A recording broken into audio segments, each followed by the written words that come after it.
August'i tara magada independence madu phangdagi mamang ni hona mara Buddhism da asagi leiba people sing apam gi feelings ma yamne realize to adu ki haragadi ai Buddhism da thagale ma ki sai feudal administration problem la ko de hiti aduna mara marga asagi 1947 da social soina second world war ko di British na India thado bani British na Manipur thado ni ko thage aduna maram oiraga kasai haiba kasai kan ko responsible government la ko yarna bagi kaya se hoye adu dane constitution meeting body semak kani amma semak so many things bali state ba ilaksar aduna masida marak sina kasai yam haina haina digre ko ko gi kasai kari damakta Manipur da instrument of exercise hain ko Baca sebaro komersi kari masih lah pasti isto defense ne coinage ne aduga pasai foreign external affairs ne telecommunication ne forward point mai si dominant agent ikut dominance India sini masih dari kasai koi bola khade beri dalam defense aku di political science na aku theory yang le state aja orang tak ada population kita ni territory lega tak ni government lega tak ni ada sovereignty lega tak dia sovereignty lega tak ada di aku yang harus Manipur state ada harus Manipur state nanti it's just a province sini UP harus UP the province state harus tak ada di political science ki theory betul ni harus IT mari sini tak sovereignty lega tak ada state nanti ada na masih lega tak sovereignty lega tak adu Muslim se masih independent nanti hai na hai ba argument chu kya ba le de masih dane apagi moroi na apagi sigi 1950s gi swai akan ba adi sa adi betul sum koi argument yang to hajik Manipur si Bharat ta unba pan de isu pe abe khang bi suri masih chanjar but yang nuai lagi ngasai Manipur state apagi constitution betul ina ningthau se chumne constitutional monarchy there. Actually, ada masih isu sila apa sudah Buddhism marah na hai. ID constitutional monarchy ni, ID assembly lagi, ID power lagi, ID si sui tabu ngamui, hai si Buddhism marah si. Ada na hai jadi. Mata Assam ni governor si Sri Prakash ka, yang apa scholar ni, ada Sri Prakash ka. Ai koi nangi minister masa khande nangi assembly masa khande noi constitution masa khande an apoi na khangi se nangi nang soi to hai to pressure bi masi mai chen le bo spy to le ada Manipur se Bharat ta pul khwai gi nungai ba di ya ko se da ba de kari ko me agreement ma soi to ro tang da soi ase masi Bharat ki parliament masi ratify taugadabani masih ratify tauti so this is a technical asal bom sidi yaw aduna akhoi na masih handle lapai akhoi hari state na handle ya ga ya ra that I don't know ada question di lasai hari ba magi process tadi ma ratify taugadaba se koi ko tauti masih male ani so bata ko se yang nuai ba posa ko le ni khoi kalau si pre-merger status tak pasti hanya kita bani hari susu. Pre-merger proses ini masih high ko biar thase biroi kali.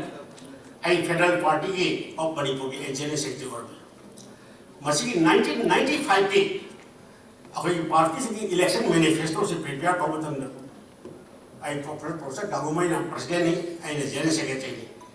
Ai na masih tak high ko. Masa government as to also itu dah tu high community high. Ai tu jauh itu kalau election ni vote getting tu masih half dah ni, 60 half ni. But now masih isu sih yang tahu isu ni. In a sense, ai sih yang nuai, ai oiba itu bukan high ni. Masih di possibilities ada lebih yang kali if aku approach semua kali. Ai matu kali apa pun sudah hajar. Anak masih di pasal sini. Aduna masih nak marah warga.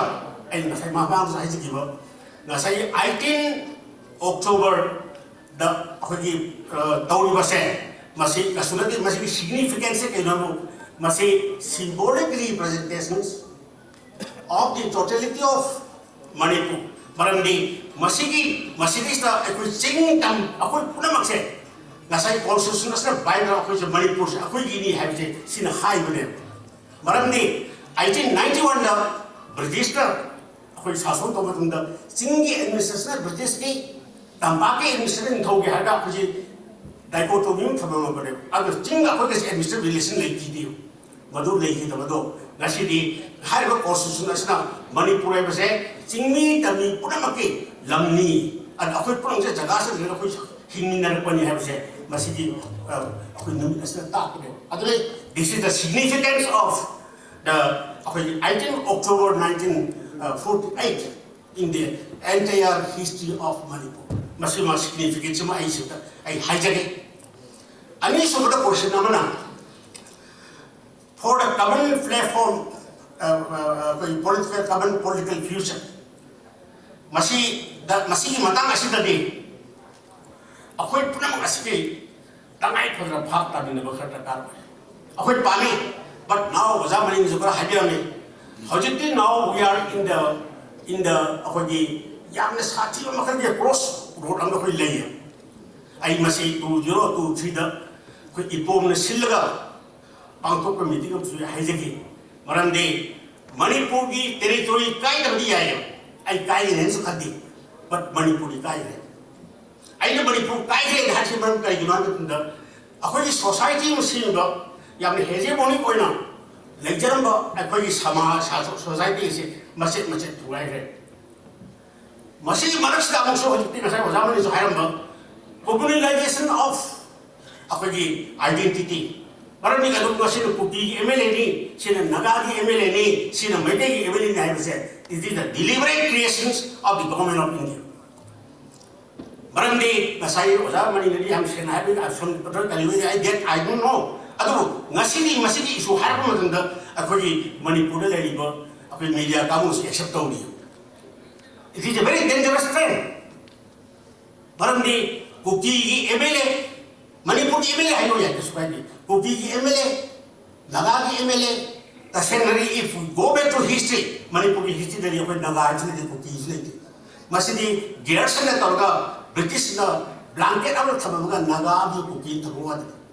But if we go back again, further, here is something that ako'y dari masih ako'y di naga is like take kuki se tangkul yung original bang hindi gawe tangkul sa ani lay tangkul sa mga luhut pa naman asal termau maram ari ki ako'y chorasan proses betul chorasan ko yelang sa tawi sa gawi mata aduna asmai to dana masih pot bayang sensida ako'y di binding kanja ba masih makasih ayat na masih ay haji gibal ako'y Manipur dari nagaso di kuki ay platform ba haji ada masih isu saya masih isu saya gasi di boleh nak high level accept on tahu lah masih nak marah orang Padi ini soal question nama di apa itu kan itu ya ada masih makam sang sahi listening kayak gimana ni leminar laba atau kumma bejar community ohun kam naga kuki amasung malite hai tare import sabda masih nak scope listener capan ni fuga mapan sida akhoi hai October di tang tara mangada Bharat the pulur matunda masai naga amasung kuki na akhoi malite leminar roi hai da akhoi identity akhoi esa tor se kari barang ni lo hai se akhoi masih yeng do ya di masih kanana discuss tahu ni akhoi na tahu tay and we have to accept our mistake. We have to mistake our injustice. Thabak sinisya akhoi accept tahu tay akhoi di apa ni akhoi di hero ni akhoi di fatta ni hai tar ni adoi fatta akhoi tu hai ni jadi har kane sila hono san masih this is called ground reality akhoi kaithen tapiyo akhoi kasrat taba akhoi ignore taba kosek che wahi kan da bu ngasi isam thana hai matam da kare gi matam buivana anna down lori ka akhoi Manipur the pulu hai man ka man ma ni ni hai ma ai si ma ni chato intro pati ai mase tau gi bin hai aduna ai khoi na masi ai ignore ba oi podi ka sani mo podi te dai ada kana mo khadi mase serious ada masi issue se ade masi chukang khang ai khoi di hero ni ai khoi di adu ni akhoi punga da ni ꯑꯗꯨ ꯇꯧꯒꯗꯕꯅꯤ ꯑꯩꯈꯣꯏꯅ ꯆꯤꯟꯗ ꯂꯥꯎꯕꯗꯤ ꯌꯥꯏ ꯆꯤꯟꯗꯗꯤ ꯑꯩꯈꯣꯏ ꯑꯩꯈꯣꯏ ꯌꯥꯝ ꯀꯟꯅ ꯂꯥꯎꯕ ꯌꯥꯏ ꯑꯗꯨꯕꯨ ꯅꯪ ꯄ꯭ꯔꯥꯛꯇꯤꯀꯦꯂꯤ ꯉꯝꯒꯗ꯭ꯔꯥ ꯗ ꯀ꯭ꯋꯦꯁꯟ ꯏꯁ ꯅꯪ ꯄ꯭ꯔꯥꯛꯇꯤꯀꯦꯂꯤ ꯀꯌꯥꯝ ꯉꯝꯒꯗꯣꯔꯤꯒꯦ ꯅꯪꯅ ꯃꯥꯏꯀ꯭ꯔꯣꯐꯣꯟ ꯄꯥꯏꯔꯒ ꯍꯦꯔꯣ ꯁꯥꯕꯗꯤ ꯌꯥꯏ ꯑꯗꯨ ꯒ꯭ꯔꯥꯎꯟ ꯔꯤꯌꯦꯂꯤꯇꯤꯗ ꯉꯝꯒꯗ꯭ꯔꯥ